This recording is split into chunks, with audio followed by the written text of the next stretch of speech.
Hello friends, मैं हूं रिंकी और आप देख रहे हैं रिंक्स चॉइस चैनल। आज मैं आपको बताऊंगी मनुष्य के जीवन में दुखों का कारण है सिर्फ ये एक चीज़। अगर आपने इस चीज़ को कंट्रोल कर लिया, वश में कर लिया, तो जीवन आपका सफल हो जाएगा। और ये चीज़ आपको बाहर कहीं ढूंढने से नहीं मिलेगी, ये आपके अंदर ही होते हैं।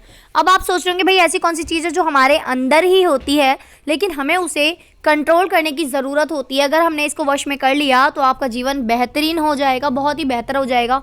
और आपको किसी भी चीज़ को पाने के लिए आपको सफल होने से कोई रोक नहीं पाएगा। तो बता दूं आपको, खुशहाल ज़िंदगी के लिए आचार्य चाणक्य ने कई नीतियाँ बताई है। आचार्य चाणक्य, जिन्हें आप अच्छी तरह से जानते होंगे, इन्हें कौन नहीं जानता। इनकी नीतियों पर चलने वाला आदमी हमेशा सफलता को छू लेता है। अगर आप भी अपनी ज़िंदगी में सुख और शांति चाहते हैं तो चाणक्य के इन सुविचारों को अपने जीवन में ज़रूर उतारिए। आचार्य चाणक्य की नीतियाँ और विचार आज के समय में भी प्रासंगिक है। अगर कोई व्यक्ति अपने जीवन में सफलता चाहता है तो उसे इन विचारों को जीवन में उतारना होगा। आचार्य चाणक्य के इन्हीं विचारों में से आज हम एक विचार का विश्लेषण करेंगे। आज का यह विचार मनुष्य जीवन में दुखों को खुद न्योता देता है। इस पर आधारित है, मनुष्य स्वयं ही अपने कर्मों द्वारा जीवन में दुख को आमंत्रित करता है। आचार्य चाणक्य का कहना है कि मनुष्य अपने कर्मों द्वारा जीवन में दुख को आमंत्रित करता है। ऐसा इसलिए क्योंकि मनुष्य जीवन में जो भी करता है, चाहे अच्छा हो या फिर बुरा, उसे अपने कर्मों का फल इसी जीवन में मिलता है। असल ज़िंदगी में आपने कई बार ऐसा देखा होगा कि ज़िंदगी में दुख और सुख की लहर आती है। हालांकि दोनों चीज़ें ही अस्थायी होती हैं, लेकिन ये दोनों चीज़ें मनुष्य के कर्मों का फल होता है जो उसे इसी जीवन में भुगतना पड़ता है। इसीलिए मनुष्य को किसी भी कर्म को करने से पहले 100 बार सोच लेना चाहिए कि कहीं वो दूसरों का बुरा करके अपना अच्छा तो नहीं कर रहा। ये बात भी सत्य है कि दूसरों के बारे में पहले सोचने वाला मनुष्य बहुत ही कम है। परिवार को जीते जी बर्बाद करने की ताकत रखता है इस स्वभाव वाला व्यक्ति। कौन सा स्वभाव है ऐसा, वो मैं आपको आगे की वीडियोज़ में बताऊँगी।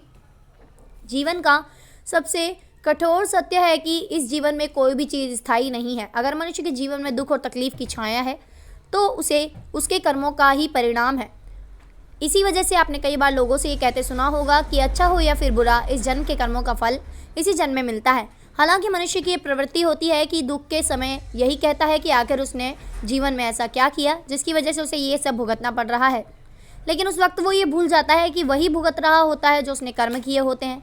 मनुष्य को कभी भी इस चीज़ को नहीं छोड़ना चाहिए, इस चीज़ का साथ नहीं छोड़ना चाहिए, वरना आपका जीवन दूभर हो जाएगा। कौन सी ऐसी चीज़ है ये मैं आपको आगे के वीडियोस में बताऊंगी। वहीं दूसरी तरफ अगर मनुष्य की ज़िंदगी में सुख की लहर आती है तो भी वो उसके कर्मों का ही नतीजा होता है। कुछ लोग सुख की छाया आते ही घमंड करने लगते हैं। ऐसा बिल्कुल भी नहीं करना चाहिए। यहाँ तक कि वो अपने से छोटे लोगों का तिरस्कार करते वक्त भी नहीं सोचते। अगर आप भी ऐसा करते हैं तो ना करें, क्योंकि सुख और दुख सिक्के के दो पहलू हैं। अगर ज़िंदगी में सुख है तो दुख भी आएगा, और दुख है तो सुख का भी आना निश्चित है। लेकिन इतना ज़रूर है कि यह सब मनुष्य के कर्मों पर निर्भर करता है। इसी वजह से आचार्य चाणक्य ने कहा है कि मनुष्य स्वयं ही अपने कर्मों द्वारा जीवन में दुख को आमंत्रित करता है। तो कैसी लगी आपको जानकारी ज़रूर बताइएगा दोस्तों। वीडियो को लाइक करना, शेयर करना बिल्कुल भी ना भूलें। चैनल को सब्सक्राइब कर लीजिए। इसी तरह की अच्छी और ज्ञानवर्धित बातें मैं आपके लिए लेकर आती रहूँगी रिंक्स चॉइस चैनल पर वीडियो देखने के लिए। Thank you so much friends.